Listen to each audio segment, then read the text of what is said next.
Ya, kembali lagi di Prime Show bersama saya Tommy Cokro, dan salah satu tantangan lain bagi kepala daerah yang terpilih adalah memberantas korupsi. Dan dari grafis ini kita lihat sekarang data kepala daerah yang terjerat korupsi. Nah, kita lihat dari beberapa tahun yang kami kumpulkan di sini dari tahun 2014 hingga tahun 2020. Memang ada peningkatan yang sangat tajam di tahun 2018 sampai 30 pejabat di sini, khususnya adalah wali kota atau bupati. Dan kemudian di tahun ini sudah ada 4 wali kota yang terjerat kasus korupsi. Nah, menanggapi hal ini, khususnya ini terkait COVID-19, di mana anggaran sendiri belum memiliki audit yang tepat begitu, Pak. Ini bagaimana dari Kemendagri sendiri? Memang ada kondisi dilema ya dalam pelaksanaan anggaran dalam kondisi yang penanganan COVID-19. Di satu sisi, ketika regulasi ini kita buat ketat, hampir banyak OPD itu agak kesulitan untuk mengalokasikan anggarannya. Tetapi ketika diberi kelonggaran, itu potensi penyalahgunaan justru tinggi. Nah, disinilah dinamika ini yang kemarin hampir setiap 3 kali seminggu Pak Menteri memberikan arahan tentang bagaimana penggunaan anggaran itu.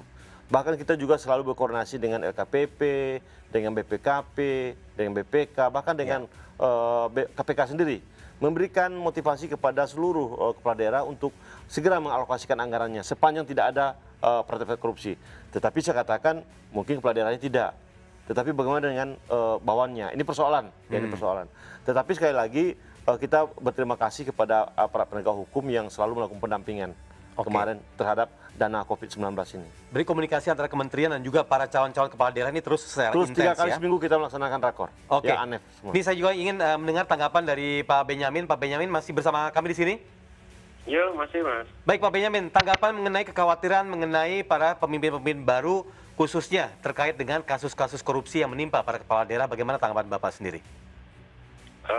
Menurut teori dan pengalaman dari penegak hukum bahwa kasus korupsi itu ada dalam proses pengadaan barang dan jasa.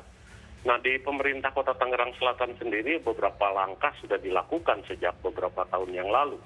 Yang pertama adalah bahwa seluruh proses pengadaan barang dan jasa 100% itu sudah menggunakan sistem elektronik.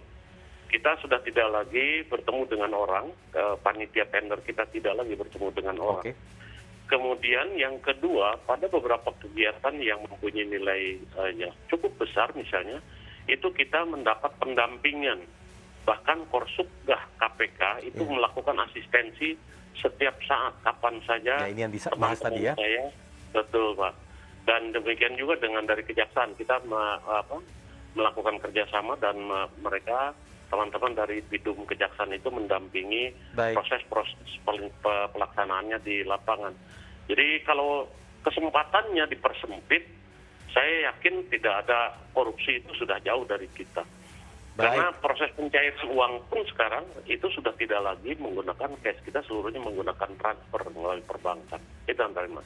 Baik, Pak Benyamin, dan terakhir singkat saja nih Pak Akmal, khususnya nih terkait dengan tadi yang Bapak bilang jika ada pelanggaran yang dilakukan terkait dengan protokol kesehatan, apa langkah yang berikutnya dilakukan oleh kementerian, khususnya mengenai sanksi misalnya? Ya, dalam kegiatan kampanye kemarin, kampanye sampai dengan pencoblosan, kita sudah mendeteksi dan sudah mempunyai beberapa evidence bukti, beberapa pelanggaran-pelanggaran. Nah, tentunya terhadap Pak Benyamin, terhadap kepala daerah atau wakil kepala daerah yang kita anggap melakukan pelanggaran, nanti ketika sowan ke Kemendagri ngurus SK-nya, tentu akan kita berikan wejangan.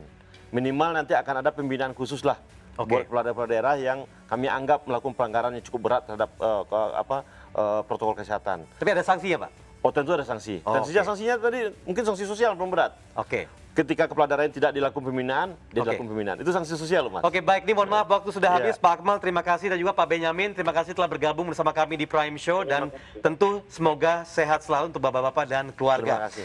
Dan pemirsa, tantangan terberat kepala daerah yang terpilih di tengah pandemi ini adalah kemampuan menekan penyebaran COVID-19 dan mengalokasikan penggunaan vaksin yang akan didistribusikan dari Komite Penanganan COVID-19. Selain tantangan untuk memperbaiki kualitas masyarakatnya dengan 3 indikator keberhasilan, yaitu menyejahterakan penduduknya, diantaranya angka kemiskinan, partisipasi dalam pendidikan, dan kualitas kesehatan. Dan waktunya saya undur diri, Tommy Cokro. Sampai di sini dulu. Prime Show akan kembali pekan depan dan salam sehat selalu.